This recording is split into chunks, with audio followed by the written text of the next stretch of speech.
حضرت بہلول رحمۃ اللہ علیہ ان کی دوستی تھی ہارون الرشید کے ساتھ، کافی دوستی سی، آپس میں ہنسی مذاق کیا کرتے تھے۔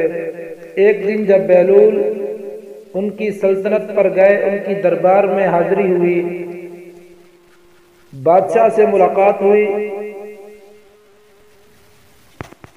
تو اس وقت ہارون الرشید نے اپنے ہاتھوں میں ایک چھڑی لی ہوئی تھی۔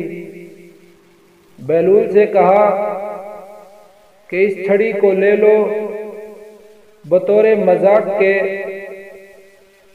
یہ الفاظ کہے کہ اگر تم کو کوئی بے وقوف تجھ سے زیادہ نظر آئے تو یہ چھڑی اسے جا کر دے دینا۔ تو حضرت بہلول اس کے یہ الفاظ سن کر واپس روانہ ہوئے اور چھڑی بھی لے لی۔ کئی دن بعد، کئی ماہ بعد، جب بہلول کو پتہ چلا کہ بادشاہ کی طبیعت کافی خراب ہے، تو وہ ان کی دربار میں گئے۔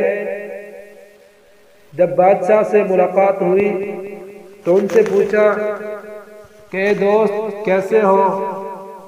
بادشاہ نے عرض کیا کہ طبیعت کافی خراب ہے، لگتا ہے کہ دنیا کا سفر ختم ہو چکا، اب آخرت کے سفر کی طرف روانگی ہے۔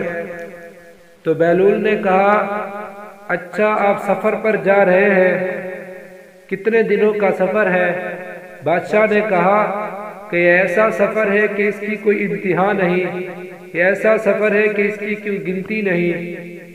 تو بہلول نے کہا کہ اچھا آپ کافی لمبے سفر پر جا رہے ہیں، تو یہ بتائیے کہ آپ اپنے ساتھ کتنی فوج، کتنا لشکر لے کر جا رہے ہیں؟ بادشاہ نے کہا کہ یہ ایسا سفر ہے، اس میں نہ ہی کوئی فوج ساتھ جاتی ہے اور نہ ہی کوئی لشکر ساتھ جاتا ہے، بلکہ اکیلا میں ہی جاؤں گا اور کوئی ساتھ میرے نہیں جائے گا۔ تو بہلول نے کہا اچھا سفر بھی اتنا لمبا اور جا بھی اکیلے رہے ہیں، تو بتائیں کہ اس سفر کی تیاری کتنے دنوں سے شروع کی ہے؟ کوئی فوج، کوئی لشکر آگے بھیجا ہے آپ کی حفاظت کے لیے؟ کہا کہ یہ ایسا سفر ہے کہ اس کی کوئی آگے حفاظت، کوئی لشکر، کوئی انسان نہیں بھیجا کرتے، بلکہ اکیلے ہی جاتے ہیں۔ تو بہلول نے کہا کتنا ہی خوبصورت اس نے بات کہی کہ یہ کیسا سفر ہے کہ جب آپ پہلے سفر پر جایا کرتے تھے، 1-2 دن کا سفر ہوتا، اس میں 1 ماہ، 2 ماہ پہلے تیاریاں شروع ہو جاتی، فوج و لشکر بھیج دیتے، وہاں وہ جا کر خیمے لگا دیتے کہ آپ کو، بادشاہ کو کوئی تکلیف نہ پہنچے، اور آپ کے ساتھ فوج لشکر بھی ساتھ جاتے۔ لیکن اب سفر بھی کافی لمبا ہے، جا بھی اکیلے رہے ہیں، کوئی فوج و لشکر بھی آگے نہیں بھیجا۔